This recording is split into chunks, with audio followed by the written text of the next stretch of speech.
November 29, 1943. Bremen, Germany. A sky ablaze with war. One man's fight to survive begins in the tale of a doomed B-17. This is the story of Eugene Moran, a tail gunner whose courage and resilience defied death itself. High above the war-torn skies of Bremen, the B-17 Rikki Tikki Tavi thunders through a storm of flak and fighters. Tail gunner Eugene Moran, eyes sharp and heart racing, scans the horizon from his cramped turret. Over 300 American bombers fill the air, their target the heavily fortified industrial heart of Nazi Germany. The tension is palpable, 10 minutes to target, and the crew knows the Luftwaffe is coming. Bandits, 12 o'clock high, crackles the intercom. A staffel of BF-110s barrels straight at the formation, unleashing a new terror. 21 centimeters Werfer granite mortar rockets. Streaks of fire tear through the sky. In the cockpit, 21-year-old pilot First Lieutenant Linwood Langley barely ducks as a rocket grazes past. "Geez, did you see that?" he shouts. Gene's voice cuts through. Tail to crew. One fort is down.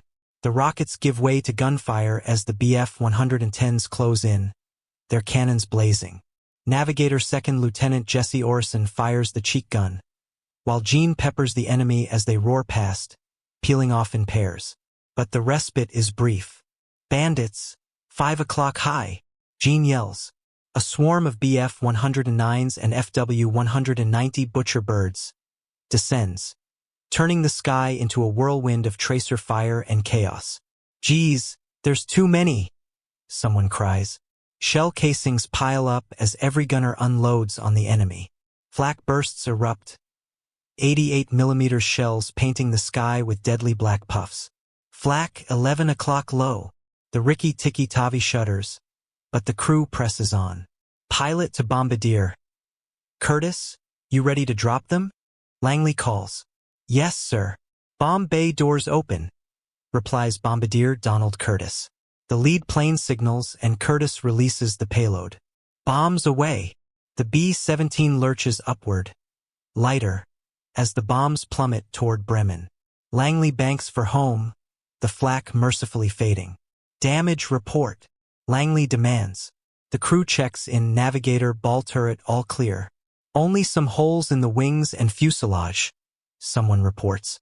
"We're fine, Lieutenant." Relief washes over them. The fortress is battered but unbroken. "We're gonna make it," a voice cheers. Then a chilling cry. "Bandits! They're back!" A fresh wave of German fighters swarms in, their guns blazing vengeance for Bremen.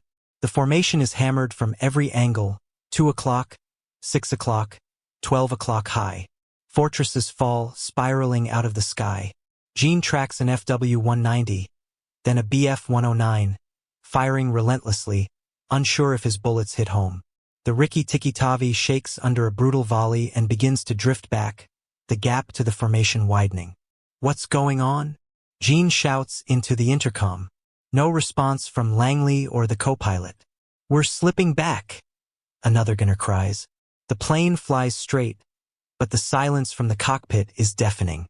"We're being pushed out," a voice finally crackles, but it's unclear who speaks. Alone, the Rikki Tikki Tavi is a sitting duck. The Germans seize their chance. A twin-engine Messerschmitt roars up from below.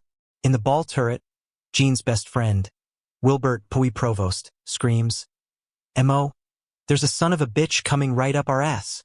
Shots shatter the plexiglass dome. Pee-wee's cry cuts off.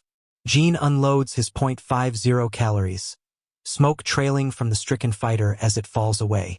But the ball turret is silent. A BF-109 pulls alongside, just out of Gene's firing arc. The German pilot locks eyes with him, gesturing to the ground. "Bail out."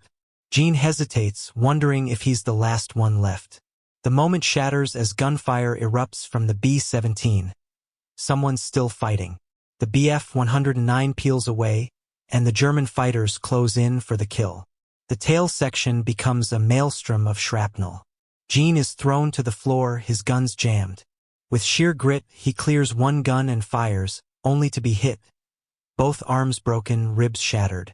Blood seeps into his eyes as the plane lurches into a death spiral. His parachute is shredded, but a spare lies near the tail wheel. The crew lies motionless around him. The plane groans, metal tearing. The tail section rips free, and Gene clings to the floor as the main fuselage falls away. In the nose, Jesse Orison wrestles with Curtis's limp body, strapping a parachute on him before the plexiglass shatters. Jagged glass tears into Orison's legs as he's thrown free, pulling his ripcord. Below, he sees the Rikki Tikki Tavi's tail spinning wildly. Unaware Gene is still inside. Pinned by the spin's force, Gene's world is a blur of pain and red mist. The tail slams into a forest, smashing through trees. Against all odds, Gene survives. He crawls toward a faint light, his skull cracked, brain exposed, fillings loose in his mouth. Collapsing on the forest floor, he looks up to see the tail section dangling above. French workers and German soldiers find him, expecting a corpse. Instead, they drag the barely alive gunner to a POW camp, where a Serbian doctor saves his life, fitting a metal plate in his skull. Nightmares of falling haunt Gene's recovery, but his spirit remains unbroken. Years later, Gene and Jesse Orison, the only other survivor, are repatriated. In 2022, Gene's story is immortalized in Tailspin by his friend John Armbruster, a gripping testament to courage under fire. Gene Moran, the tail gunner who fell from the sky without a parachute and lived, is a legend of resilience. His tale isn't just history. It's a call to face the impossible and fight on.